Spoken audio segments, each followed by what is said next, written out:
Welcome everyone to another Systems, Neuroscience and Complexity seminar.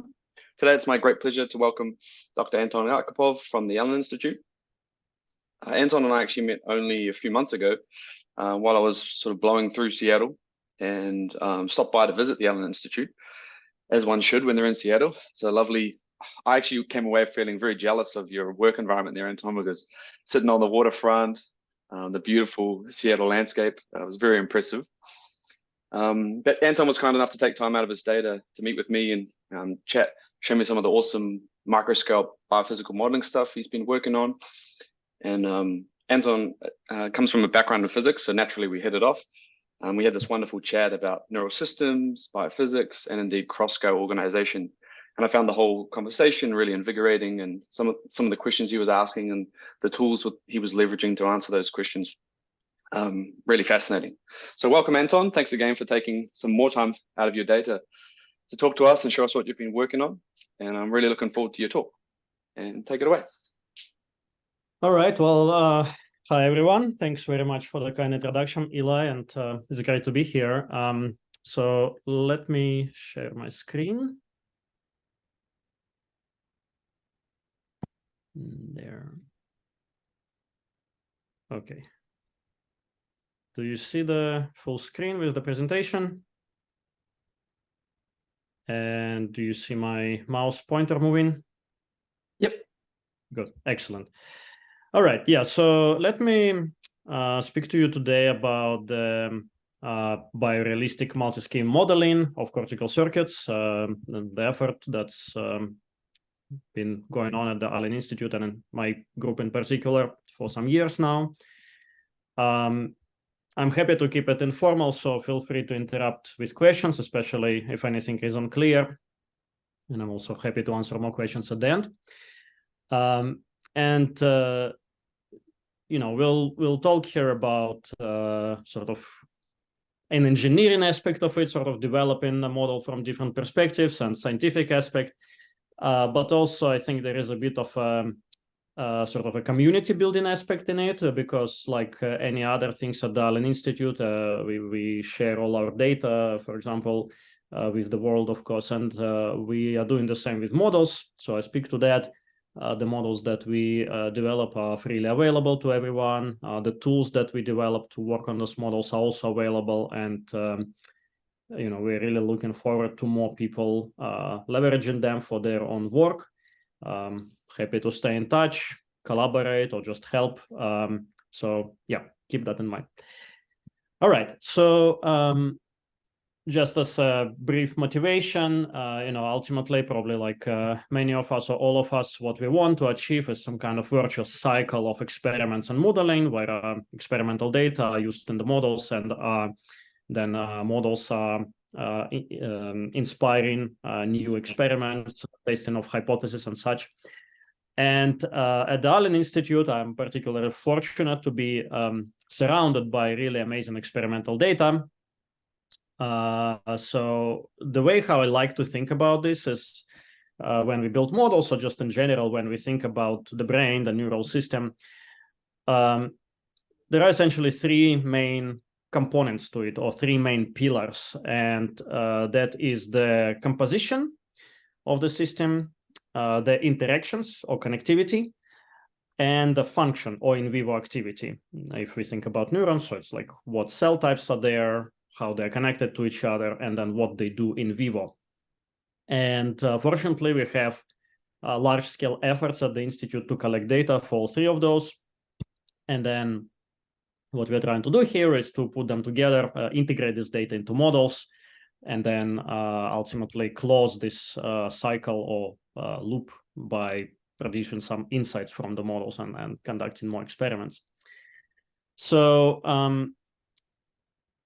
all right, let's walk through this process, focusing on the model that we built a few years ago and published. So we start from cell types, which are essentially our building blocks, right?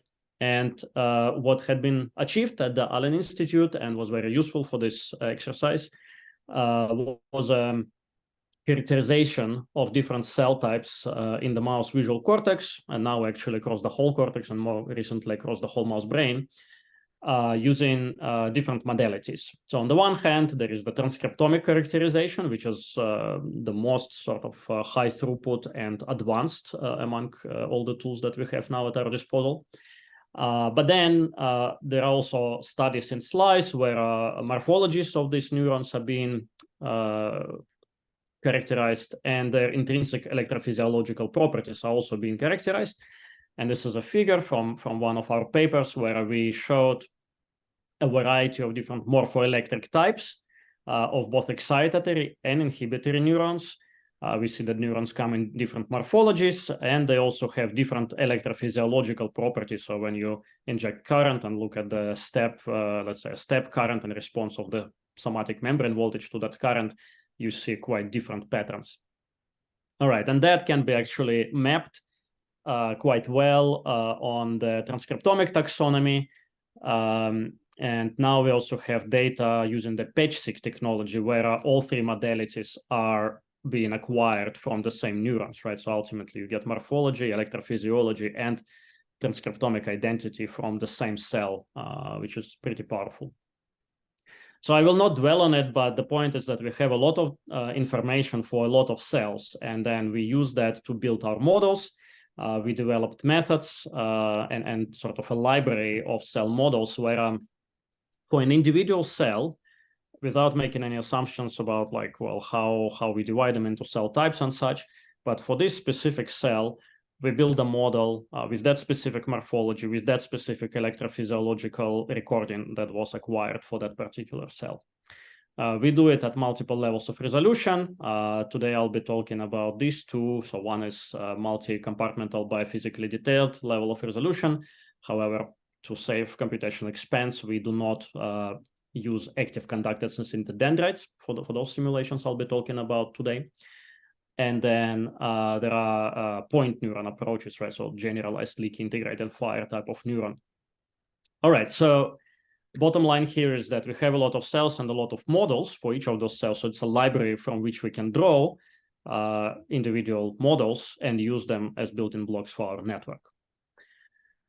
So, all right, so we do that according to what we know about the composition of the cortex. So here we focused on the primary visual cortex, area V1 of the mouse.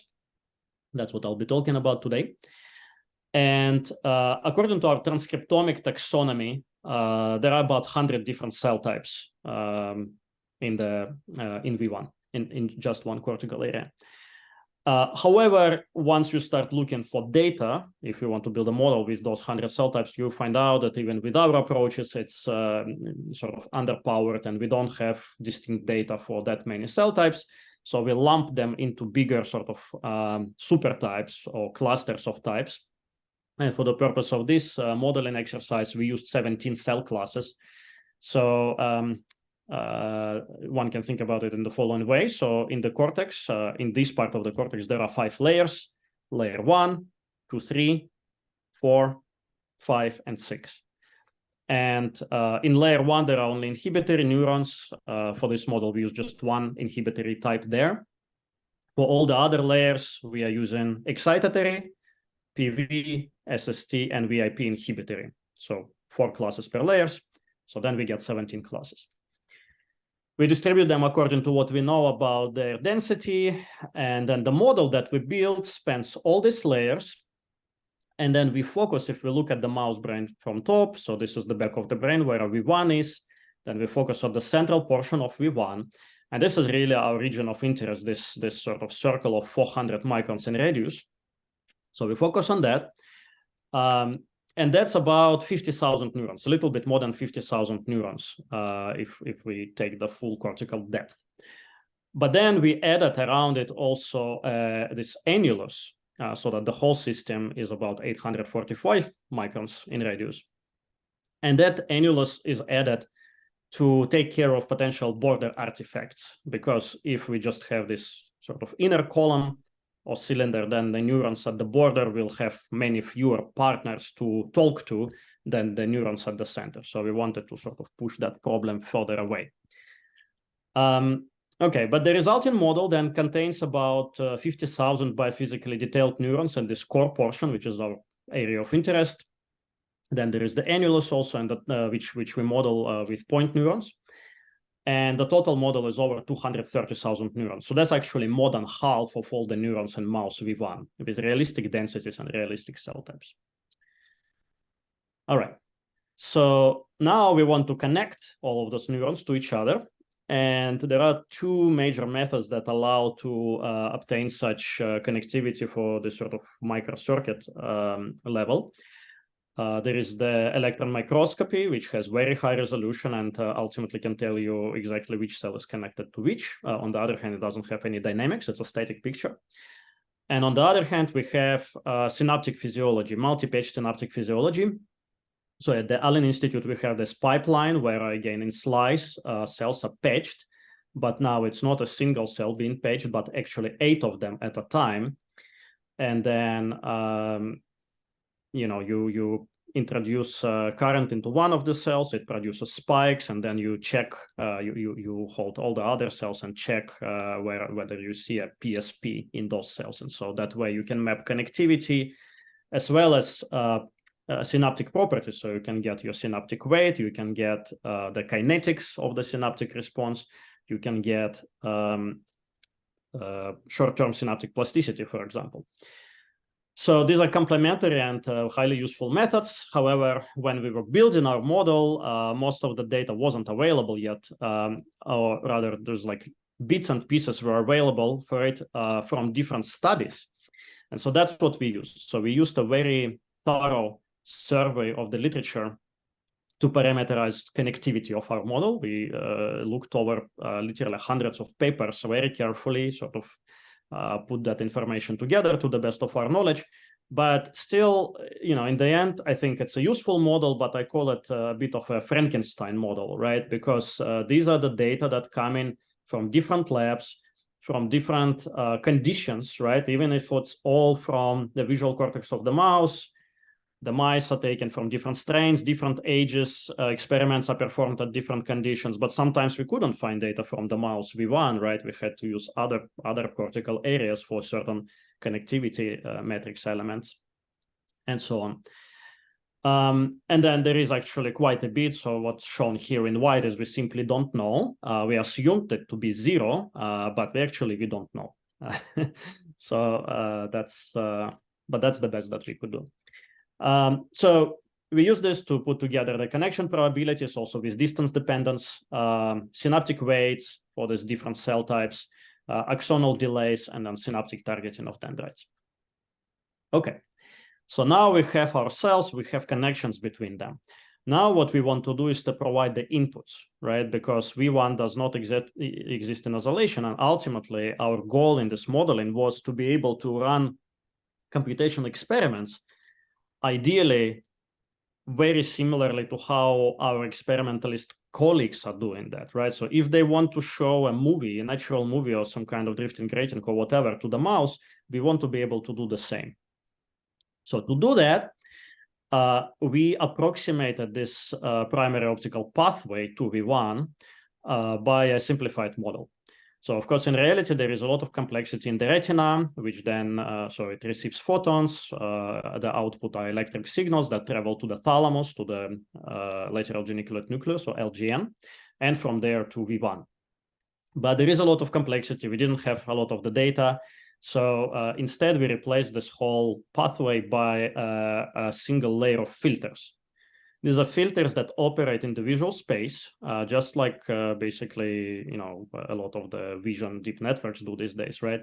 So each filter receives a movie as an input. Then it has some kind of special temporal properties, right? It has receptive fields, and it has a time kernel associated with it.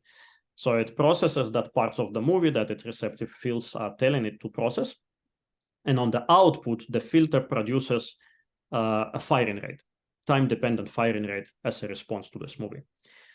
Now, we fit the parameters of those filters to the 14 types of different responses of LGN cells that we've seen in vivo. Then we replicated them over about 17,000 copies. So we had 17,000, a little bit more LGN filters that represent the output of LGN cells that then project to V1. And then there is quite a bit of complexity. There are a lot of unknowns, but there was some papers published by then where some of this has been characterized, in particular, how different types of filters are grouped in the visual space and how the inputs from them converge onto V1 neurons. And we use those data to parameterize our model. So, I'm trying to put it all in a very simple and short description, but it was a lot of work and effort for all of these steps. All right. The result of this is that what we get is not necessarily a perfect match with the LGN. We know that. But it's an approximation that's pretty good approximation. And what is nice is that we can use arbitrary visual stimuli, right? So we can do natural movie, natural scene, whatever movie you want that can be used as a visual stimulus to the mouse can be used as a visual stimulus to our model. So we can compare the output of the model with the mouse experiments, apples to apples. All right, the last thing I want to mention before going over the results is the infrastructure. These are very complex models. There's a lot of heterogeneity. And when we were starting this process several years ago, we found out that while some tools existed that help us, nothing that really was necessary, nothing really existed that would really solve the problems that we were facing. So in particular, we were using Neuron and Nest as simulation engines, but we had to build a lot of infrastructure on top of them. And once we built that infrastructure, we realized it might be useful for other people. So we are sharing it with the community. So there are actually three major tools now that we are sharing. One is this BMTK. It's what we call brain modeling toolkit. It's a Python-based software suite that we use for building models and running simulations of models. So there is the builder module there, which allows one to, it has a lot of different routines to build the models, develop connectivity and whatnot. And then we use here things like Neuron or Nest for biophysically detailed or point neuron simulations as engines, right? And then this BMTK provides an API to the user that allows it to work with those tools without knowing too much about their inner workings, right? So you don't have to write a lot of code for parallel simulation of neuron, which if you did that, you would know that it's hard and it's really a lot. But instead, you can just take the tool, you provide some input files to it that describe your model, and it can run a simulation for you in parallel. And about providing the files, we developed this file format together with some colleagues, which we call Sonata. So this is a file format to represent all aspects of our models. Where the cells are, what are the connections, the output like spikes and various time series that you receive as an output of the model. All of that is represented in Sonata in a convenient and computationally efficient way. There are multiple tools now that can generate Sonata and read Sonata files. Actually, just several months ago, we've been working with the Nest people, and now Nest actually reads Sonata natively, so you don't even need the BMTK for that.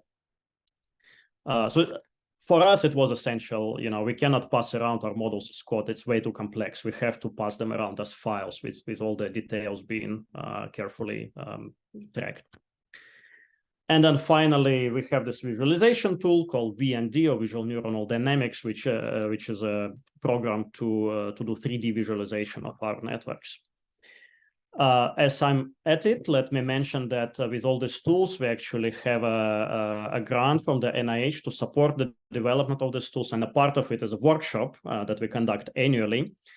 So there was one in 2022, another one last year, and we will have another one next year. The applications are open.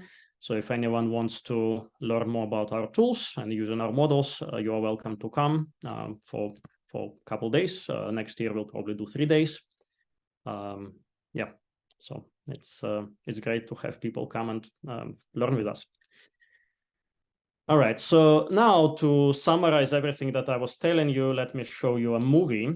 And so this is a movie that's done using the model that we built with BMTK in Sonata format, and now visualized using this VND tool. So now what I'm showing here is the illustration of the different components of the model. So we start from the layer 4 of V1, we put the different cell types in there. Now we are filling in the layer 2, 3. And you will see in the end, there will be like a cylinder, right? Which is this central portion of V1 that we simulate in biophysical detail with 50,000 neurons. I'm only showing 1% of all the neurons here because otherwise it would be way too hairy. It's already pretty hairy, but it's only 1%. All right, so now the model is ready. Just spin it. You can see how it looks like, and then we'll start a simulation. First with spontaneous activity, and then with a visual stimulus, right? And what you see are these neurons that are highlighted in white are the neurons that are spiking. So, okay, so now we have a drifting gradient moving, and neurons are responding. Yeah, so that's just an illustration. Of course, it sort of looks pretty, but what kind of conclusions one can make from this, well, that's the next steps, but at least you can look at it and appreciate the size and complexity of this model. Anton, can I ask a quick question? Please. Is it possible to put this kind of a model through different observation models? So imagine you wanted to you were tracking something like calcium in layer 2, 3 cells or something like that. Could you like flick a different button and then see what the predicted calcium would be rather than the spikes? So the answer is yes in principle, but it depends on what you provide to the program, right? So because the program can only visualize what you provide it with. If all that you provided are positions of your cells and the spikes, then it will only visualize position and the spikes. However, in the simulation, we can definitely record calcium, right? In each compartment, we can track as a time series the calcium concentration. And if you save that information in Sonata format, then the visualization tool will be able to show it to you, the fluctuations of calcium in every single compartment. That's entirely possible. Very cool. And then a quick follow-up question. Sorry if I missed this. Do you track when they're doing all of the characterization of all the different cells? Do they track the different receptors that each of the cells express? For example, like a dopamine receptor or acetylcholine receptor or something along those lines? No, that's an excellent question. I would love to, but we haven't. That we didn't have the data and the bandwidth to do that yet. Yeah, so I mean, what we have now in this biophysically detailed models are about 10 different conductances. So for the different cell types, we have a few different types of sodium and potassium and calcium conductances. So those are there, and then synaptic connections of inhibitory and excitatory types with somewhat different parameters. Adding neuromodulators and such would be really fantastic. Something I would love to do, but not yet. Yeah, but I could see how this framework that you've set up is adaptable, such that whatever data comes next, let's say someone comes along with barrel cortex or M1 or something else, you can then adapt your modeling framework to that data and then compare and contrast. And so it seems quite flexible in that regard. Yeah, I think so. Yes, that's part of the reason of why we were doing it that way. Cool. Yeah. All right. So yeah, so this is the just summary of what we've done here. So we developed actually two versions of this model, and one is the one that I was telling you about with the biophysically detailed neurons at the core. The other one is basically the same, but they are biophysically detailed neurons are replaced by point neurons. So now the whole thing is point generalized leaky integrated fire neurons. Of course, the biophysically detailed model takes hundreds of CPUs to simulate. You need to wait, say, an hour to get one simulated second. With point neuron models, even though it's 230,000 cells, you can run a simulation even on a single CPU, and you can get maybe one simulated second in about 3 minutes or so. So this is actually, I think this is an important point because, of course, there is a lot of complexity and a lot of detail to keep track of, and these are expensive simulations. But because we have this point neuron alternative, that's actually quite accessible to a lot of people, a lot of labs that do not necessarily have extensive computational resources. So for something like that, all you need is a workstation or like a cluster with substantial memory, RAM, to fit it into operation of your software. And the results of the model on the right and the model on the left, actually, in most cases that we tried, were quite similar. And the models are freely available, like I said. So this is the web page where they are shared for free in, again, Sonata format. All right. So let me now talk about what we can do with these models. And I don't have time to go over all the different applications, but I will try to highlight several diverse applications to give you sort of a flavor of what's possible. So first of all, because of the way we build the model with this visual input that's using the actual visual stimuli, we can compare with experiments very directly, where we have experiments at the institute done with these neuropixels probes, quite high throughput, something like about 100 neurons from a single cortical area can be collected in a single experiment. And then we have a lot of those experiments already done. Those experiments come with different visual stimuli shown to the mouse. We can show the same visual stimulus to our model and then compare the statistics of responses of different neural cell types in the model and in the mouse. So just a quick example of how it looks like. So this is what we published when we made this model first available. We looked at a variety of different metrics. There is, of course, an infinite number of different metrics one can look at. So in this paper, we looked mostly at the overall firing rate and direction orientation selectivity. We found out that we can get pretty close to the experimental data. So these are just distributions for the different cell types.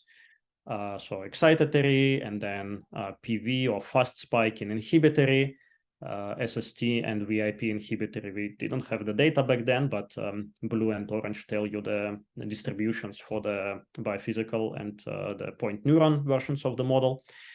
And you see that they are not perfectly the same as the experimental ones, but fairly close. And then we can look at other metrics, again, for example, direction selectivity, which shows you, if it's 1, essentially the cell only cares about one direction of motion. If it's 0, then cell is firing equally to all the different directions of motion. And we can take a distribution of those metrics for each cell type, and again, compare between experiment and simulation. It's not exactly the same, but again, it's a pretty good agreement. And we did it for a number of other metrics, including like sparsity of responses to natural movies and other things. And, some things look better, some things look worse. The point is that it's possible to do it in a systematic way. And the things that we capture well, okay, that's great, good success. The things that we don't capture well, then that's the direction in which the model can be further developed and improved. And then, of course, one wants to know, well, can we learn something new from these exercises? And I think the answer is absolutely yes. And there is a lot that we can learn. In this particular paper that we published 3 years ago, we've made basically 3 major predictions in terms of how the architecture or connectivity in the circuit is related to the function. And I'll tell you about one. The other 2 are written down in the paper. Maybe at some point they will be tested by someone. This one turned out to be right even before we finished, before the paper was published. It's sort of the confirmation came out when it was under review. So what we tried in the model was to develop the following way of connecting neurons. So people studied a lot the different types of connectivity that give rise to the functional properties observed in the visual cortex, like direction selectivity. One major thing that's been shown many times, especially in layer 2-3, is the like-to-like connectivity. So cells that prefer similar direction of motion will have stronger connections and more probable connections with each other. Cells that prefer non-similar or orthogonal directions will have weaker connections with each other, which makes sense, right? They sort of enhance the responses that are consistent with what they are doing themselves. This is something that we tried in addition to it, based on some sort of hints at the literature. And specifically, it's like this. So let's take a neuron, just a neuron, right? So this is the neuron, which prefers a particular direction of motion, let's say to the right. And then we added a rule where the neurons that connect to this one, right? So it's inputs from the recurrent connections, are preferentially found in a stripe that's perpendicular to its preferred direction of motion, if we look at where those neurons are in the visual space. Why would that make sense? Well, because if you have a stimulus that's moving in this direction, it would excite all of those neurons at once, right? And the input to the target neuron will be strong. If you have something that's moving in the orthogonal direction, then it will excite these neurons one by one or little by little, and then the input to the target neuron will be weak. So again, it sort of makes sense. It's been suggested from some previous observation, but never has been really confirmed. We tried this in the model. Turns out it was really good for direction selectivity in our hands. Now, this is sort of a weak argument, right? We haven't tried all possible things. It's impossible to try all things because there's like billions of parameters in this model, even though we constrain them as much as we can by experimental data. But there is still quite a lot of wiggle room. But so what we can do, we can just try some scenarios and say, oh, this looks better. This maybe doesn't work so well. In any case, this is what we did, and it worked well in our hands. And turns out around the same time, an experiment was done with rabies tracing in the Carandini and Harris lab, and they eventually published it in Nature, where they observed exactly this. So neurons that prefer this direction of movement turn out receive their inputs from the pool of neurons that are sort of aligned perpendicular to this preferred direction of motion. All right, so besides us using this model, other people are using this model. And so for the 3 years that elapsed since the publication, I'm aware of 15 different papers or preprints. There might be a little bit more now that used our model in different ways. And sometimes people are taking some bits and pieces of the model. Sometimes they take just like, the statistics of connectivity, for example, or individual cell models to do something useful with them. And sometimes they take the whole model and apply it in different ways. And so this is really what we really love to see. And, the models are there for people to use. And that's wonderful. They take the models, they don't tell us, and that's exactly how it should be. Okay, so now in the next few slides, I want to highlight a couple applications that are possible. So, we talked on the previous couple slides about looking at spiking responses and maybe trying to compare it to the architecture of the network.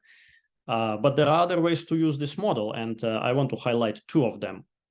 One having to do with computing the extracellular field, and the other being more of artificial intelligence type of application. All right, so for the extracellular field, because especially in the biophysically detailed model, we have all the components to compute the electric potentials, we can do it, right? So in each compartment that we are simulating, there is a current, there are synaptic currents. All of those currents are creating tiny electric fields. So in each point in space, you can compute those fields. You can add them up from all the different sources. And then you can compute your electric field, which is done in BMTK. We have the functionality to do that.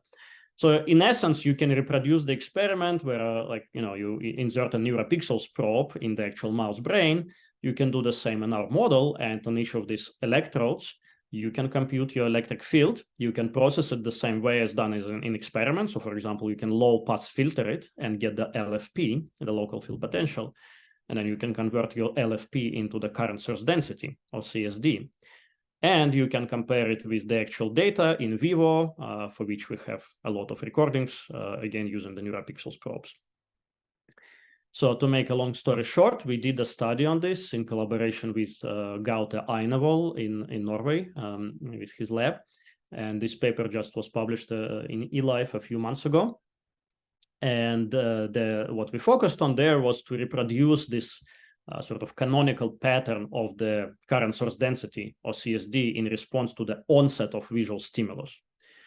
So this has been studied quite a lot, but still the full picture is not available about what really gives rise to all these different sinks and sources, the blue and red components of the current as a function of depth and a function of time.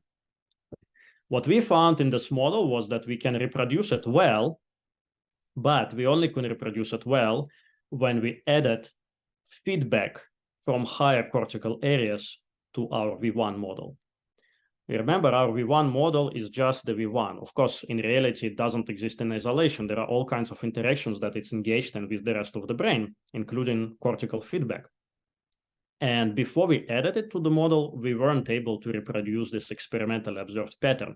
We were able to reproduce the early part of it. So the early part of the response, where the input mostly comes to layer 4 of our cortical area from the LGN, from the thalamus. There is this layer 4 sync that appears early. So that, and then this later lower sync we could reproduce. But this upper part with the alternations of sinks and sources in layers 1, 2, 3, and 4, we could not reproduce. But we had the recordings from these higher visual areas, like an area LM, for example. And we know approximately how they connect to V1 neurons. And so when we put it into the model, turns out it was really useful for reproducing these later upper sinks and sources. And then, when we were doing that, we did sort of quantification of how well the simulated pattern of CSD was matching the experimental one, and that's also essential to really get a number on that. And we showed that once we added feedback, we got close to what is observed for the variability between different mice. All right, so that's one application, which, I think it's nice. In addition to spikes, you can really start looking into physics and biophysics of what's going there in the tissue. And of course, things like LFP and CSD and ultimately EEG are important in science and in clinic, right? But then we have some really cool stories from some other labs. And this is actually really nice because we haven't participated in this study. We are now collaborating with this lab, but they've done it all on their own, just using our model. So this is the lab of Wolfgang Maas in Austria. What they did was to took a point neuron version of our model and train it in TensorFlow, right? They ported it in TensorFlow, and then they trained it to perform certain tasks using backpropagation through time.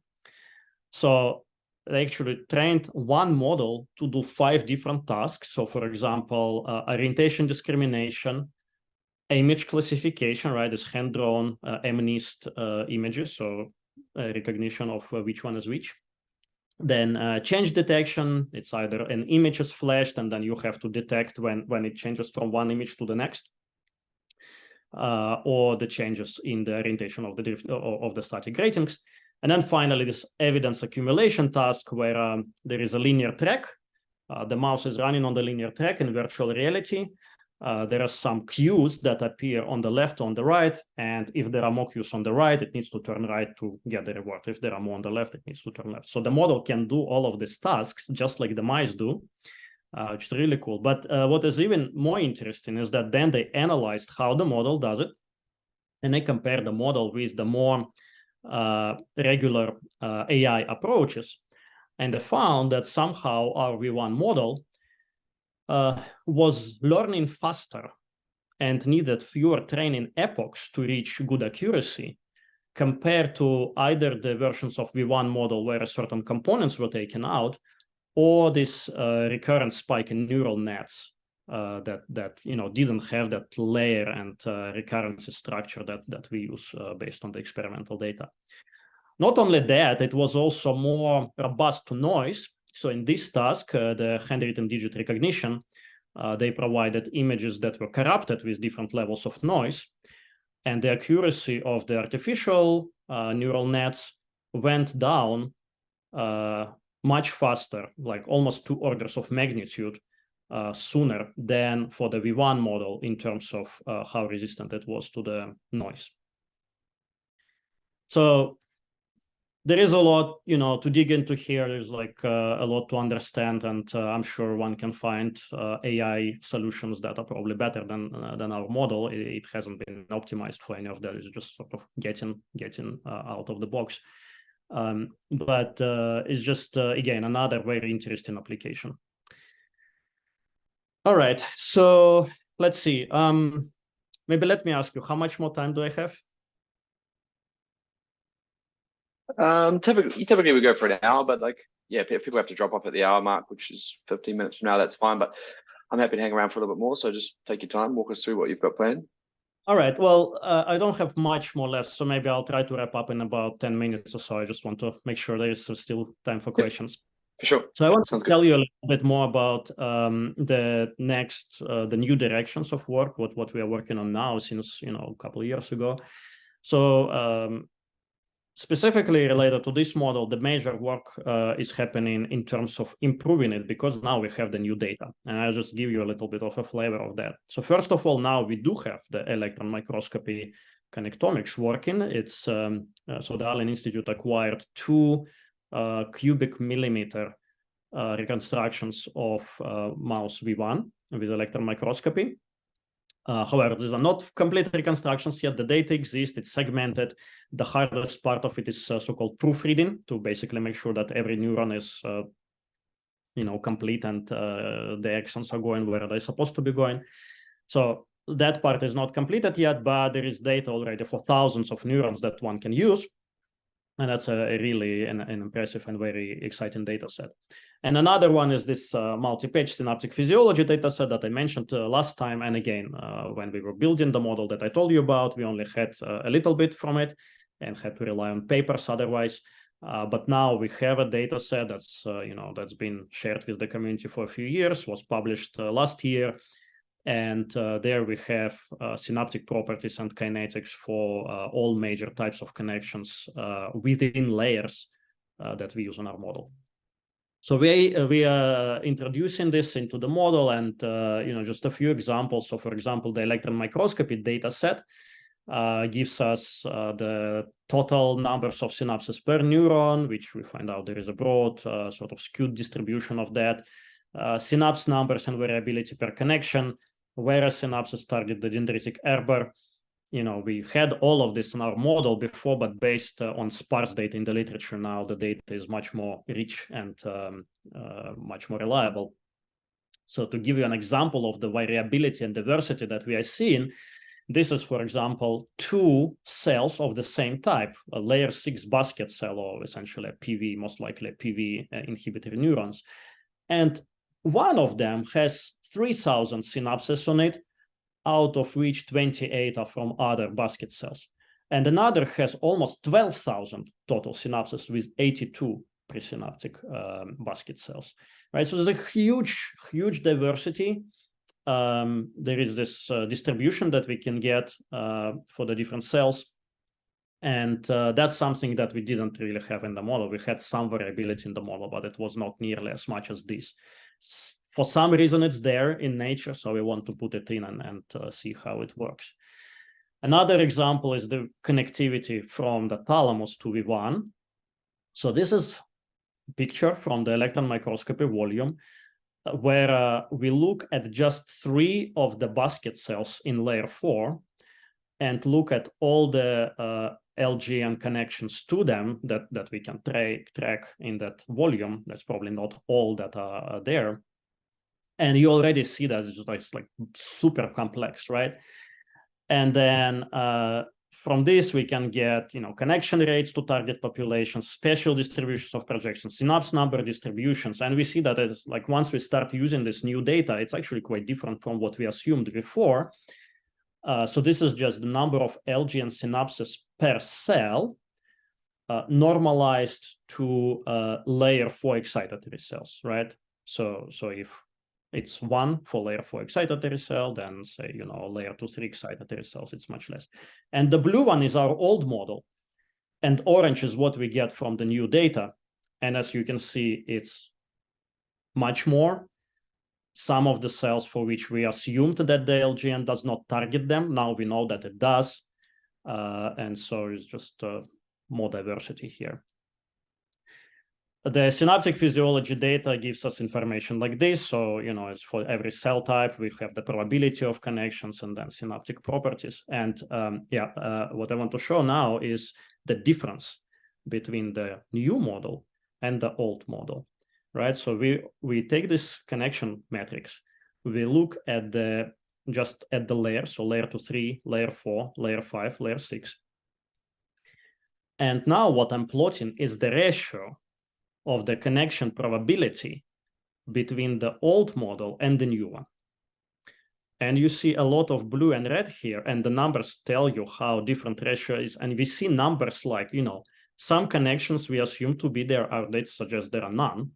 Other connections that we assume to be weak, based on some literature, they might have been underestimated by factor of 5 or 6, right? So the bottom line is that it's really going to be a quite different model. This new data that we have are really, very sophisticated, and there is a lot of complexity, and it's much more than what we were able to do before. Whether it's, what difference is going to take, I'm not quite sure. This is what we are working on now, but at least it's going to be much more accurate than what we've been doing so far. Yeah, and this just tells that, for example, for the synaptic weights for PSP amplitudes, there is also a lot of diversity and like normal distributions, and from type to type, it changes quite a bit. So we are taking all of this into account now. So, like I said, I don't know how much of a difference it's going to make ultimately, but there is already one little thing that we are seeing that is pretty cool. And this is just a preliminary observation that I want to share with you. So with the old model, when we put it all together, it was constrained by data, but there was a lot of uncertainty in the data. And when we put it together, we found out that it was epileptic-like, right? It was not quite stable. It would exhibit these moments of excitation engulfing all the neurons, which shouldn't happen. So we spent a lot of time optimizing this model. Eventually, we were able to get it sort of mostly within experimental variability to do something reasonable. And that's what we share with the community. However, the new model is stable right out of the box. So we don't do anything, we just follow the data, we put in the distribution as we get from the experiments, and this model is stable right away. I'm not fully satisfied with it yet. So for one thing, the firing rates in lower layers are not high enough. We do have to tweak something here. And again, there is some wiggle room there. But to me, it's remarkable that it seems like the data are pointing us already to this stable regime, which is, of course, for any large network building, that's like a critical part, right? Like whether your model is stable or whether it blows up. And I personally find it quite satisfying and exciting and interesting.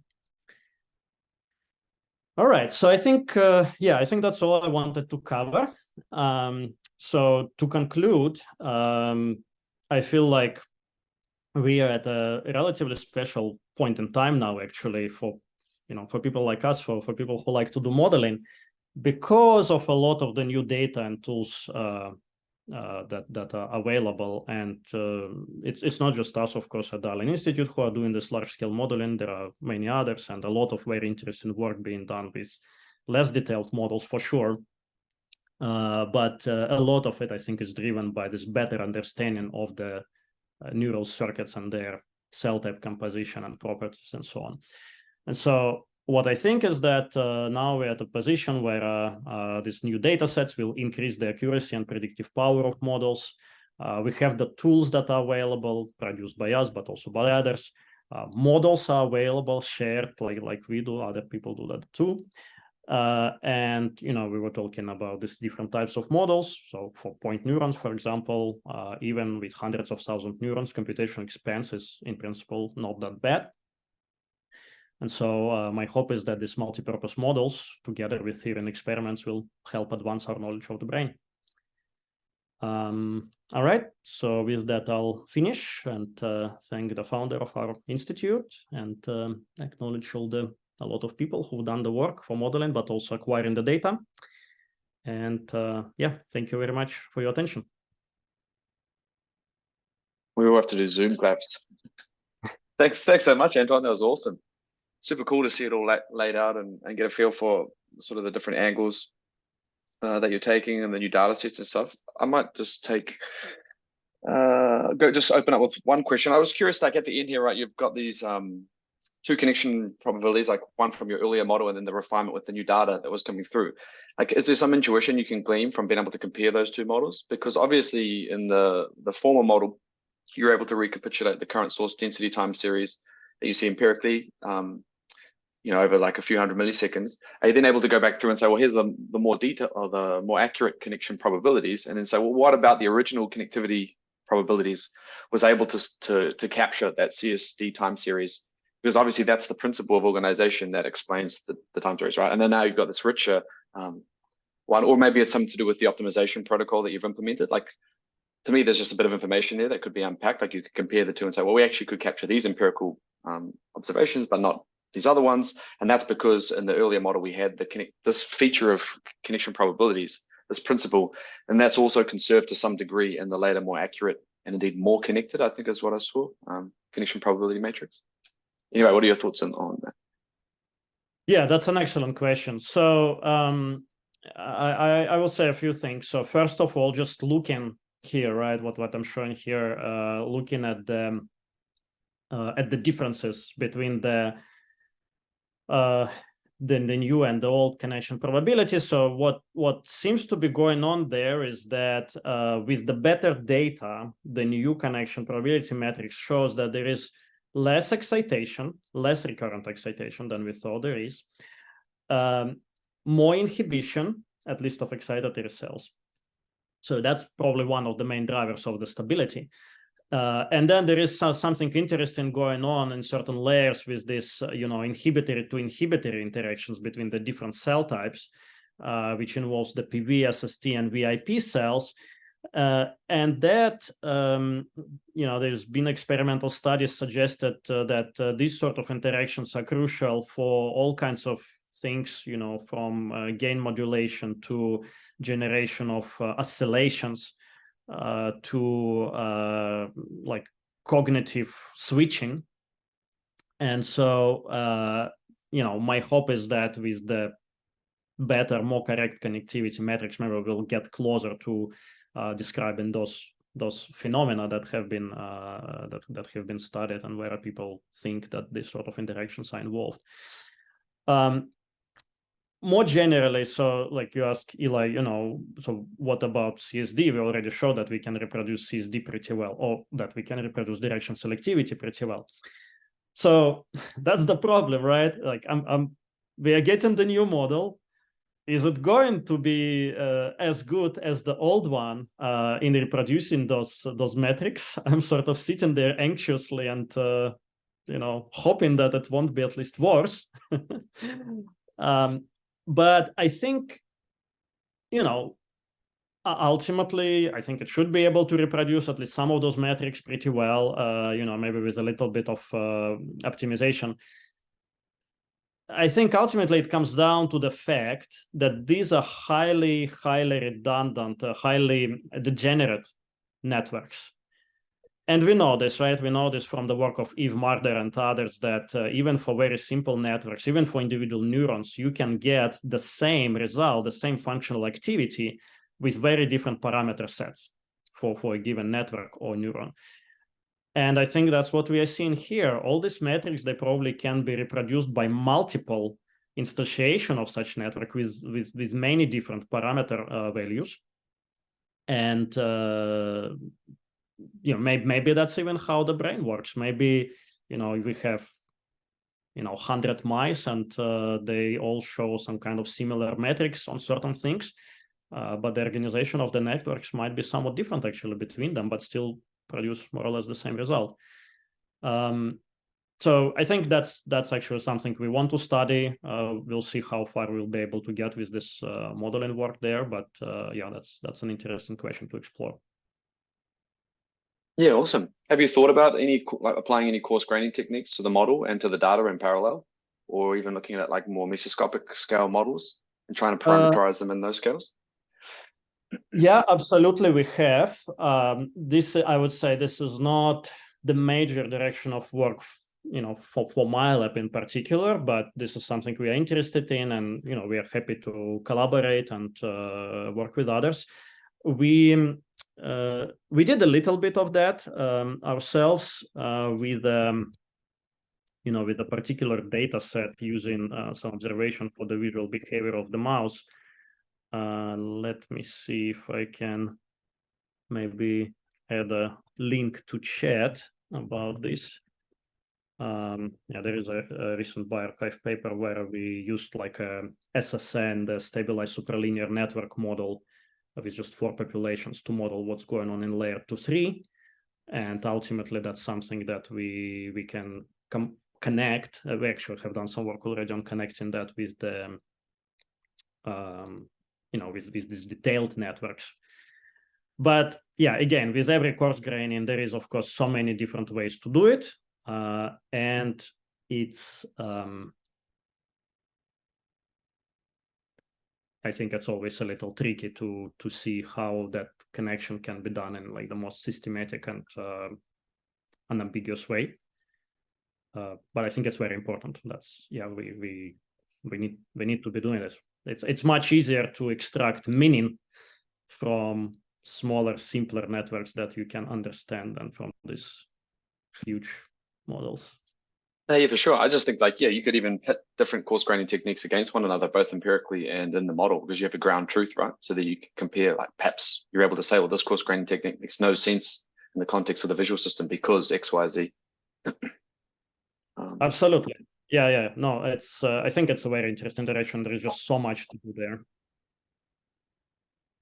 Picking up on that theme, Anton, last SFN, I got to meet Ed Lean from the Allen, and admittedly, I was probably 3 or 4 too many drinks into the evening by the time I met him to have a really cogent conversation. But one of the things that I distinctly remember was him bringing up this really, I think, difficult tension between the kind of goals of the Allen in some sense of characterizing in exquisite detail, in fact, never being satisfied with the amount of detail you have in the characterization of the nervous system of the mouse, and modeling, which kind of has this tension of needing to be as simple as possible so we can understand it. And the fact that it was kind of so built into the kind of fabric of that institute, I just wonder, like, if you have personal reflections on how you've benefited or found that the challenges you've found of working with cellular biologists who have that kind of almost a sort of orthogonal goal to you, or maybe it's an opposing goal, even not even orthogonal. I'm just really curious how that's been for you, and if you have any tips for us. We try to work with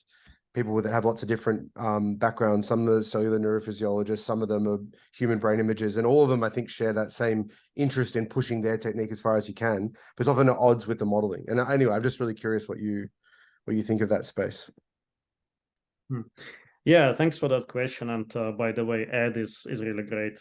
He's amazing scientist and a friend. He's very nice. So yeah, it's something I've experienced a lot and thought a lot about. I think let's say maybe a couple of things I can say. One is that yes, there is this tension, absolutely, and having worked at the Allen Institute for more than 10 years. It's not always easy. It's amazing what kind of science is being done, right, and what you can participate in, but it often comes at the expense of not being able to spend, those resources on something else. Like, usually what I have in my team, for example, is that there's only like a couple, maybe 3-4 people working on modeling, and other people, or even those people who work on modeling, actually have to contribute to the effort on analyzing the huge amounts of data that are being produced. It's like, I'm not complaining about it because it's amazing data to work with. It's really exciting, and ultimately it's important for our modeling effort too. But it does take time and effort, right, that we could spend on more elaborate description of modeling or doing some coarse graining or something. So that's one area of it. The other, I think as a modeler, one just really has to be always sort of critical and pragmatic about what you're doing, because if we were to chase all the richness of the data that our colleagues are producing, we would never be able to complete anything. because there's just so much, and you know, every time you dig a little bit deeper, you find more and more and more complexity.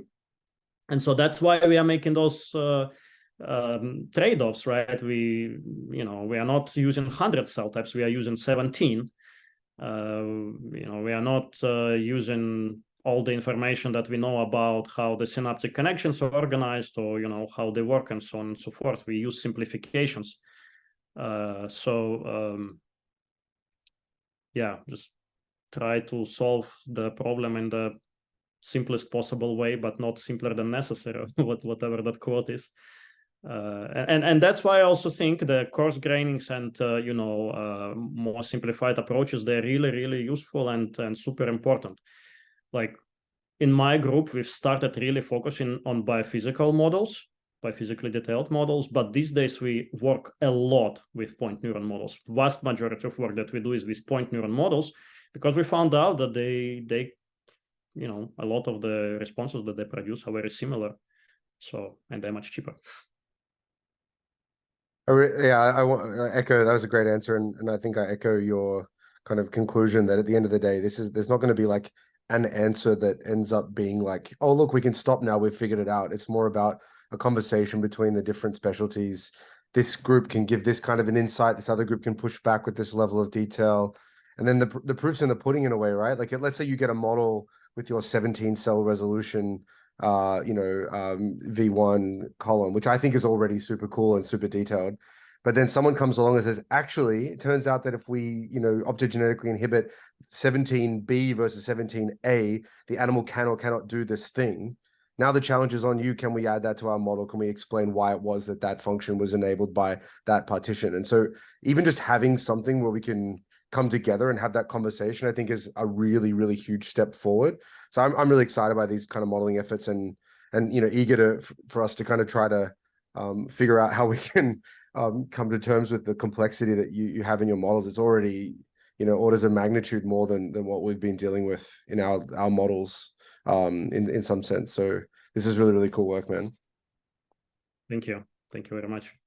Yeah, this is a really great point, and I think when we do this work, we create a framework, right? A sort of a system in which further elaborations can be added, right? So that's one thing. And the other thing is, I think it's useful to think about it as sort of like versioning of software, right? When we develop some piece of software, we develop version 1.0, 2.0, and so on, and just keep developing as long as it's useful for people.